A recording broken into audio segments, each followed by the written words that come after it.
This morning, remembering Matilda, the little girl taken too soon. Wild scenes in Melbourne warrant the riot squad. The state rushing to aid WA as they battle bushfires, and a close call as a train and a car nearly collide. Live across Australia, this is Sunrise Early News. Good morning. The youngest victim of the Bondi terror attack, 10-year-old Matilda, will be laid to rest with a funeral today.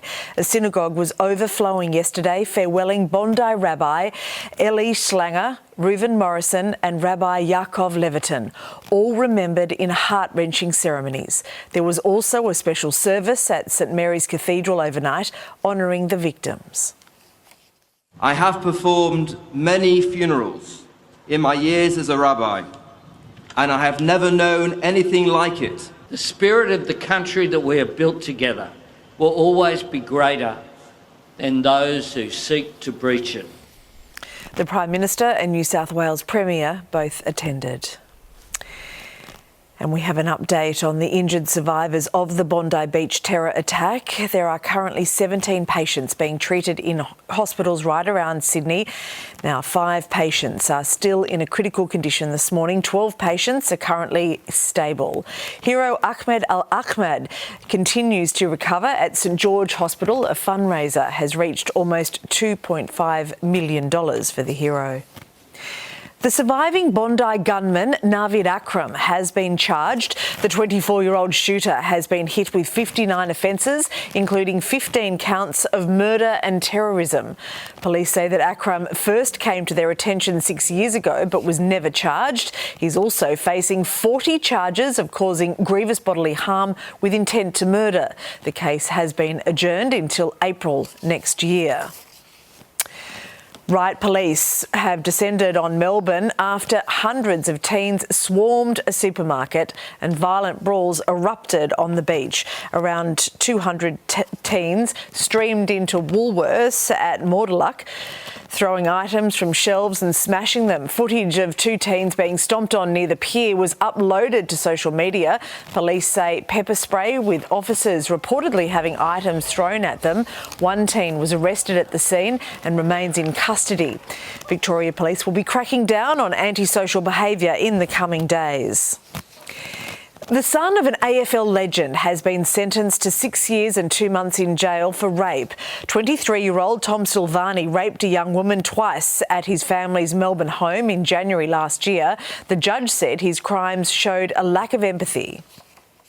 You committed the second charge of rape over her protests. She was clearly and repeatedly saying stop.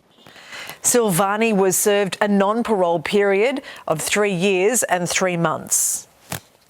Hollywood legend and Buck Rogers star Gil Gerard is being fondly remembered this morning as an icon of his time after passing away following a brief battle with cancer. The 82-year-old actor is best known for his role as the face of the NBC series Buck Rogers in the 25th century. Gerard left a touching posthumous message shared by his wife Janet. He encourages fans to spend time on things that bring them love before signing off. See you out there somewhere in the cosmos. A volunteer firefighter has been killed after battling a bushfire in Western Australia's south. The 34-year-old farmer's vehicle was crushed by a falling tree on a road in Mindarabin, north of Albany. The man suffered critical injuries and died at the scene. It's the second bushfire-related death in the state this month, following the death of Ravensthorpe Shire Deputy Mayor Mark Moody. Meanwhile, 25 firefighters from South Australia have boarded a plane to Perth to support their WA neighbours. We experienced a significant fire event over the last week, driven by hot weather and widespread dry lightning. They'll be deployed to Western Australia's mid-west region as bushfires rage across the state. A man has been killed overnight following a suspected street fight south of Adelaide. The 62-year-old was allegedly shot during an altercation with another man on Oakley Road at McLaren Flat just before 6 o'clock. The man died at the scene from his injuries. Police recovered a firearm believed to have been used in the assault. Now, 2 men known to the deceased were arrested at the scene, with officers saying that there is no ongoing risk to the public.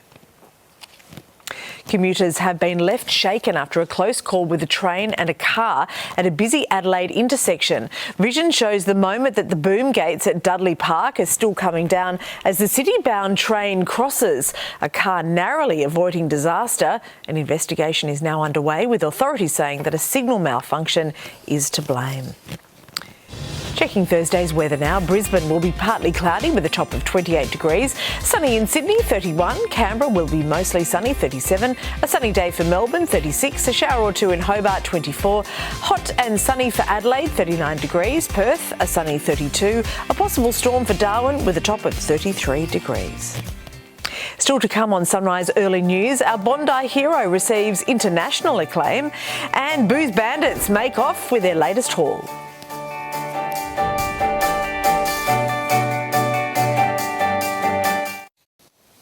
Welcome back. A Sydney Trains employee has been identified as the 13th victim of the Bondi massacre. Loving father and grandfather, 68-year-old Boris Tettelroyd, was enjoying an evening with family and friends when his life was cut short. His son was also injured, now recovering in hospital. A GoFundMe for the family has already raised $50,000. Justin Bieber has joined millions around the world in praising Bondi hero Ahmed Al Ahmed. At a rehearsal, the music star could be heard on a live stream recounting the father of two's extraordinary bravery. He disarms the guy with the gun on the beach. Yeah. That takes a lot of balls, bro. Yes, because it easily went the other way and the guy could have got him. Literally. And he didn't even come from the back, he came from the side. He could have just turned and shot him. Ahmed remains in hospital after being shot multiple times. The council covering Bondi Beach have cancelled New Year's Eve celebrations following Sunday's terrorist attack. Waverley Council has jointly decided with show promoters Fuzzy that the Ibiza-born festival and the free local lawns will no longer go ahead at the iconic beach this year. They say their focus is caring for Sydney's Jewish community and those impacted by the massacre and allowing police to continue their investigations. Ticket holders will receive an automatic full refund within 7 business days. The son of murdered Hollywood star Rob Reiner and his wife has appeared in court today. Let's go live now to Rob Scott, who is in LA. Rob, good morning to you. Tell us what's happened here. Well, Mon, it was a very, very quick court appearance, about 2 minutes from start to finish. And while there were cameras allowed in that courtroom today, you didn't actually see Nick Reiner himself. That was due to an arrangement between the lawyers saying that Nick's mental state wasn't up to it. The 32-year-old also did not plead to the murder charges levelled against him. His lawyer saying it's too early, asking for the case to be brought back to court on the 7th of January. Of course, we know that Reiner has been charged with the murders of his parents, Rob and Michelle. They were found stabbed to death in their home in the upscale neighbourhood of Brentwood about 3 days ago. And now we're getting new details about where Nick Reiner was in the hours after those murders. New CCTV shows him walking into a nearby service station, purchasing a drink. A couple of minutes after that, he was taken into custody on the street not far from the University of Southern California. We are also learning today who is going to be representing Nick Reiner in this case. It's going to be star defence lawyer Alan Jackson.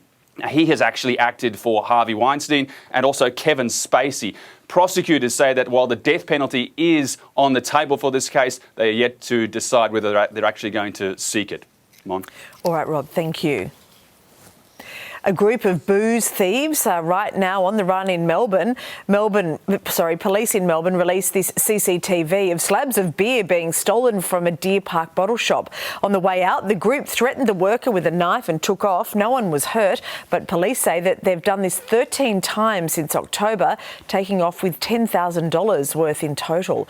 Officers are asking for the public's help to track them down. Adelaide police are right now looking for a driver who deliberately struck a pedestrian and abandoned their car. A 33-year-old man was injured at the scene in Morfett Vale, but thankfully his injuries aren't life-threatening. Investigators say the incident wasn't random and wanted the driver and pedestrian that they know each other. Melbourne's inner city is reeling from a bomb threat. The illicit firearms squad descended on a Toorak property, finding homemade explosive devices and a 3D printed firearm. The bomb response unit also joined the raid.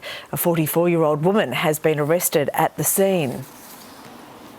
The Gold Coast woman accused of supplying cocaine to a minor on multiple occasions has avoided jail time. Sonia Mittelbosch pleaded guilty to 5 charges after videos emerged of the former dance teacher offering the drug to a teenager in the bathroom stall of a Coomera pub. The 52-year-old had no prior convictions and was given a 6-month suspended sentence.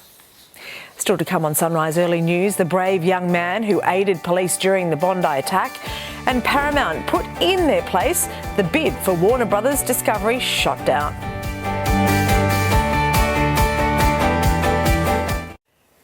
Welcome back. A rabbi who survived the Bondi attack is sharing the story of his hero son this morning.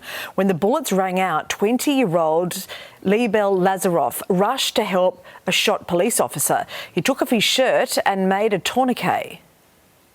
I am proud. He was always taught, and we were taught to bring light and give light and bring light into the world. As when he woke up, it was like I could have saved more lives. I could have done more. Liebel was shot and is recovering from multiple surgeries this morning. In the wake of Sunday's attack, Jewish Australians are more fearful than ever when walking Sydney's streets. Some proud Jewish operators are shutting their doors, fearing that they'll be attacked next. A family business spanning generations, Locks in a Box in North Bondi is a proud Jewish deli rooted in cultural tradition, always making a point to welcome anyone through their doors. We are an inclusive, open, loving place that people can come and get bagels and Jewish deli fare. Owner Candy Berger and her team were already devastated from an attack on their own community. Then last night came the online hate campaign, flooded with dozens of one-star reviews on Google, sending their online rating plummeting. So I think it's not just so much on the sales of the business, but the morale. It impacts the team. Google removed the false reviews by lunchtime, but the impact is salt in the wound. That makes you sad. It really does. I'm pretty devastated today. While Candy is refusing to be cowed by these online attacks, determined to keep her doors open, other Jewish businesses are shutting up shop, declaring enough is enough.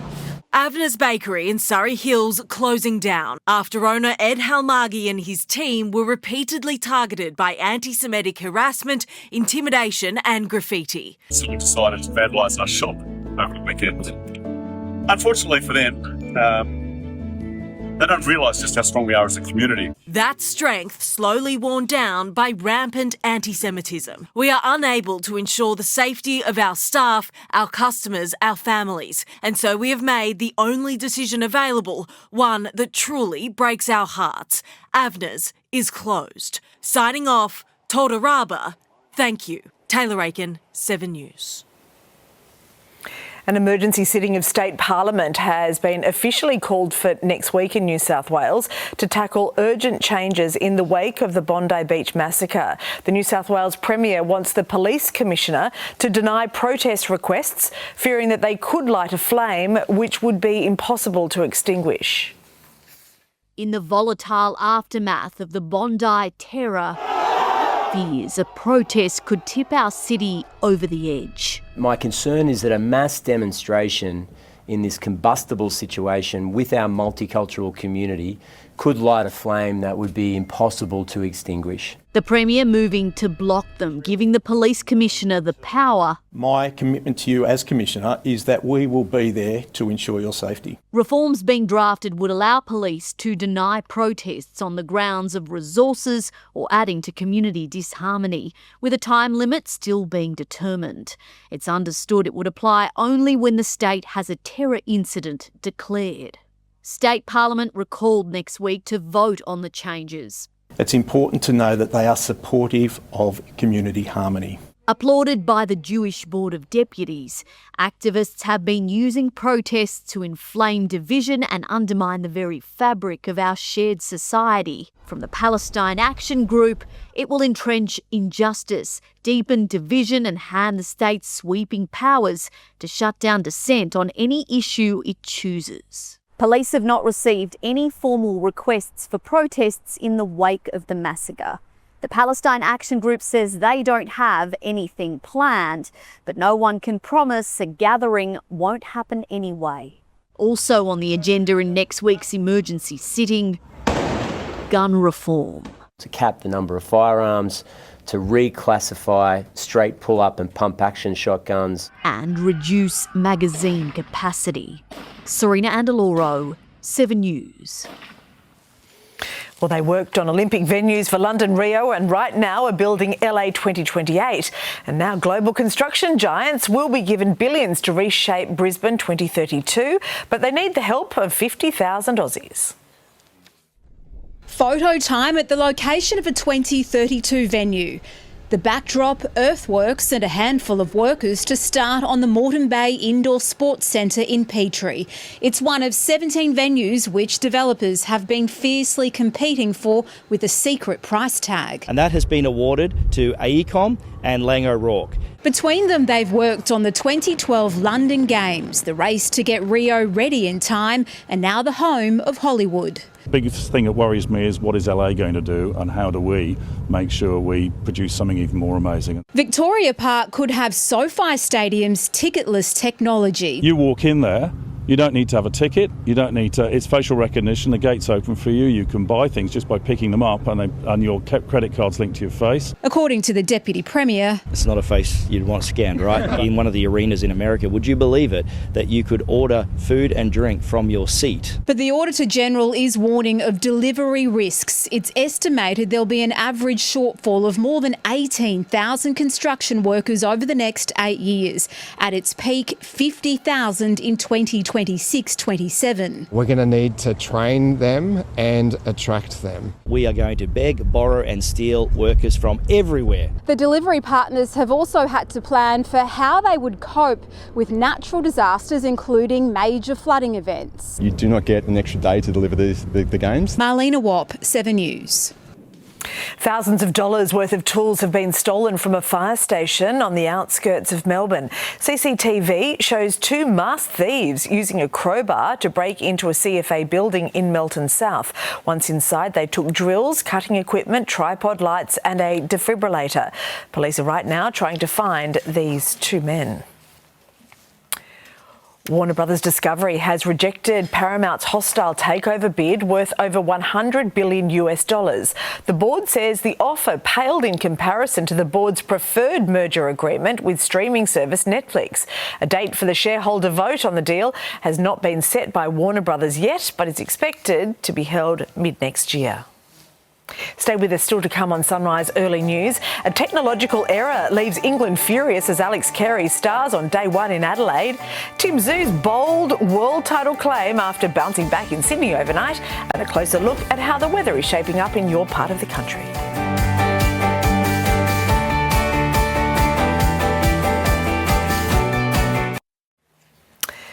To sport now, and Alex Carey admits that he was lucky to avoid being given out before bringing up a century late on day 1 of the 3rd Ashes test. An error from the Snicko technology saw Carey survive a review on 72 runs. The wicketkeeper went on to reach 106 on his home turf.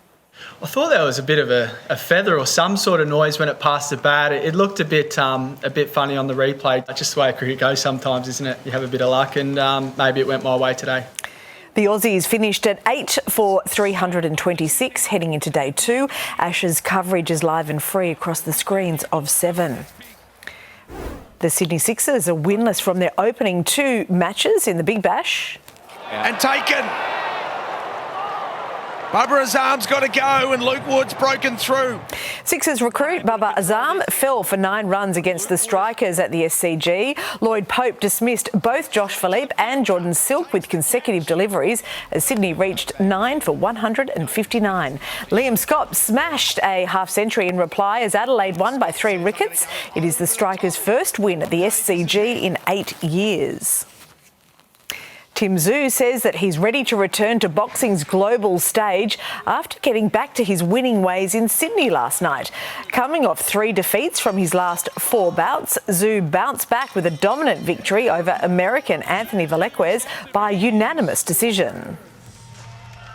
A couple of days ago, same old questions. Are you going to retire after this fight if you lose? Blah, blah, blah, blah, blah. But no, back, guys. Back. It's Zoo's first win since sacking his entire team in a bid to win another world title. The Sydney Kings are proving that they can contend with the very best in the NBL. From 18 points down against the league leaders, the Adelaide 36ers, Sydney clawed back to force overtime. Kendrick Davis beat the buzzer to keep the Kings alive. Kendrick Davis just wants to take the two, and he got it away in time. Sydney pulled away to win 97-93, sealing back-to-back overtime victories. The Kings are now fourth with 10 wins on the season. And taking a look at the weather around the country for you now, Brisbane will be partly cloudy with a top of 28 degrees. In Sydney today, a lovely sunny